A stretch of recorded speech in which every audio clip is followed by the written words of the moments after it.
Hello to all my friends out there. Hi, you guys. The babies are happy. The babies are sending their love. When I walk through the door now, they tweet wild like this. So that's when they're saying hi to you guys. So this video is how I can survive a long time on my stockpile, 2+ years. Well, some of the stuff I just learned, but once you get a stockpile, you can survive for a long time. So first I'll make the meal and then I'll talk to you. So what I want to do is I want to get food out of my stockpile. So I had some good pasta. Where is my good pasta? It was a little bag. Here it is. And I had a little bit left, so I made that and I drained it.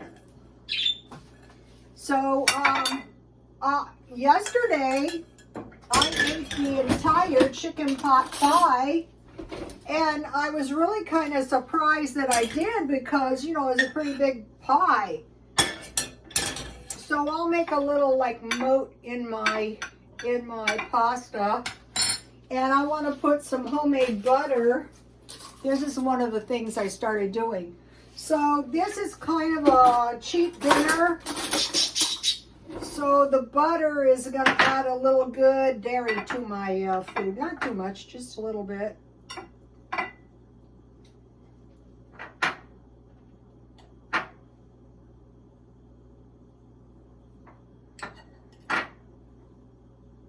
So once we learn some of this stuff, then, you know, we're much more likely to have food in the house.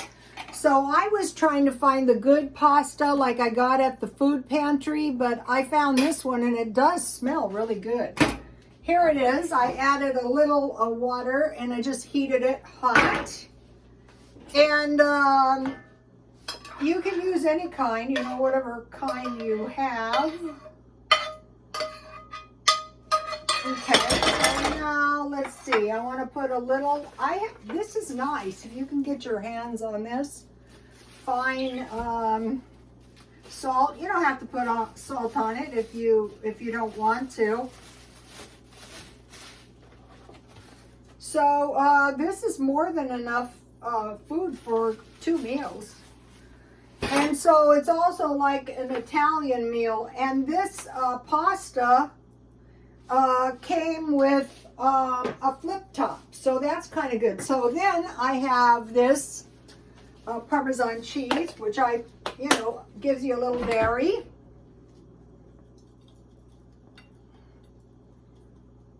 You can just put this Parmesan cheese on the pasta with homemade butter. And then I have some olives. So I went to this food. This was a funny thing. I mean, it was funny because I really had no reason to do it. So I have some olives. I went to this church that was a food pantry, and they gave us this spaghetti, and it was so saucy that I poured it over the pasta, and I thought, wow, this is a good idea. So we want to figure out a stockpile we can survive on. So last night I made split pea soup, and I had deli ham. That was really, really good. So and then recently I learned this salad from Feature Man. Feature, like F-E-A-T-H-E-R, man, all one word. And so I've been buying my produce at Trader Joe's because, just a little bit, so I have a huge meal, because the food pantry gave us produce from Trader Joe's. So I have cabbage, green, purple, and carrots. So I don't need to grate any carrots. And so I want to add a little tomatoes, you know. So go to the channels where you learn some older person like me, like Feature Man. Go to Ellen's Abundant Life on Less. Go to Jam from New York City, Saves Money. go to Homestead Tessie and learn these ways before the hard times strike, or before to save yourself from suffering if hard times strike. So one of the things I stockpile is mayonnaise, and one little jar of mayonnaise like this lasts me for a long time. But if I start eating, so this salad is cheap. If you get whole cabbages, they last forever, but all cabbages are not created equal, and this this Trader Joe cabbage is really delicious. So I want to put a little mayo, just a little bit. And what I found, it's ketchup. Don't go too heavy on the ketchup, because ketchup and tomatoes isn't the best, so I'll just put a tiny bit of ketchup. And then, I've got pickles, so it's supposed to be relish, but you know, I always have pickles. Pickles should be fine. I'll put a couple pickles. I could make them into relish. These are sweet pickles. So just learning this one salad is going to prevent you from ever going without a salad, pretty much. Even at the dollar stores, okay, I need a little more mayo. Even at the dollar stores, you can buy the packages of cabbage salad pretty cheap for about $1.99. You know, I want to get enough on there. I want to get enough mayonnaise on there, but so you might be thinking, this cannot taste good. Well, it really does taste good. So what did I do with my salt? A little salt and pepper. This stuff's great, and I have the coarse. So I'm pretty much set for dinner out of the stockpile. So the point is we're preparing for a vicious recession, aka depression. Okay, so you might be saying, I don't want to eat that even in a depression. Well, just put it in the back of your mind, because it will taste good if you don't have any food. And then learn how to make some of these cakes. I still have the pumpkin pie I made. So what happened was, when I went to the food pantry church, they gave us a huge amount of fresh fruit and vegetables. And I never bought food that way, because there was just one of me and I would buy storable food. But I started doing that because I realized that a lot of fruit and vegetables will last for a long time. And so back to the Mexican garden: tomatoes, squash, onions, and peppers. So the squash was $1 each. At Trader Joe's, these were $2.99, but at the 99-cent store it was $1. So, and I got potatoes for $1 marked down. I got an eggplant for $1, and I got a bell pepper, and I have tomatoes, and I have green onions. Tomatoes with green onions is a tasty combination too. So what we're doing is we're saying, okay, let's catch the notebook on fire. We're saying, okay, these squash can last me a long time, and with the big green squash, the best thing to do would be to boil it, and you could put it in stew, like pork stew, but boil it and put some butter on it. With the butternut squash, I want to try a pie. I gave you my savory pie. And with the banana squash, what is that? Yeah, I guess it's a banana squash, the big yellow one. I'll just bake that.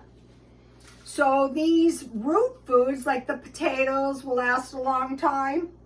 So also I bought I bought berries and I bought various fruit marked down for $1 a bag. So you have your fresh fruit and vegetables, and then I started stockpiling canned meals. I mean, I've never heard anybody really talk about this, but say if somebody said, do you have any food? If you gave them 15 cans, this is two meals. If you gave them 15 cans, that's enough food for a month. So what I want to do, because I have plenty of food, is I want to stockpile. So I bought 2 of these because this was really good with the deli ham or any ham. And then I bought this because the chicken pot pies are so expensive, and you could put some chicken or some deli meat turkey in this, and you could put a pie crust on top. And then because of Feature Man, I bought some of these. So this is 4 desserts. And so every now and then I want to pick up, okay, because of Feature Man, I bought 2 root beers because I've been drinking root beer as opposed to Diet Coke, and there's no caffeine. But he said there was no root beer that wasn't sugar-free or 0 sugar. And I said, yeah, that's probably because the sugar is getting expensive. And then, you know, I have tea, all kinds, so I have something to drink. So I want to change my stockpile to indestructible cans. And also, if you have cans that are ready to expire, if they have a flip top, you could give them to the homeless. A lot of the times, the homeless are very ungracious because they want cash, but they're not looking to tomorrow, to the next day, no food. They're short-sighted. Otherwise, a lot of times they probably wouldn't end up like that. So, but it still doesn't hurt to give them a can or 2, especially if it's going to expire, or it's a viciously cold winter. If you have extra coats, give them a coat, give them a sweater, stuff like that. And they don't want that. They want cash, but, you know, you can give them a little cash as well. They're saying that there's going to be pneumonia and a super flu. So the people at risk are the elderly and the homeless and the poor. Okay, and then I bought deli meat. Now, this was successful. It's not the cheapest thing I ever did, but I bought thin-cut bologna sandwiches and pepper jack cheese, which I made a lot of like deli sandwiches. Then I bought thick cut ham, roast beef, and turkey. But there's nothing to stop you from buying big pieces of meat and cutting them thick, like a thick steak, and I'm gonna do that, I'll show you.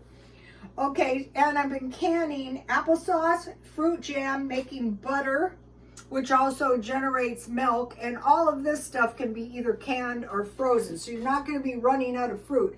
And you can make fruit jam with your canned jam too. Okay, so not only am I going to be able to go for probably 2 years without buying any food, but still I want to stockpile a little bit all the time, because when we get 2 years down the road, then I'm still going to have a big stockpile. So my car is paid off, check. I've been doing the Dave Ramsey, paying the credit cards down. So I didn't do the gazelle where I went after my credit cards, because my credit cards have pretty small balances and I like to keep them active, but I've been paying them down. And so now I pretty much just want to stop using them, and we'll see what happens. Reducing the utilities. So you've got your home bill, your what do you call it, your rent or your mortgage. You've got utilities, you've got gas. Reducing the utilities in every way possible, reducing the gasoline. So this is how, now if you don't have a great big food storage, just do what I did, just buy 1 or 2 here and there. Some of the canned food is getting expensive, close to $3. These were $2.25. I think this is a good one. I haven't tried it, but I will be stockpiling. And the split pea was very successful, and split peas are very nutritious.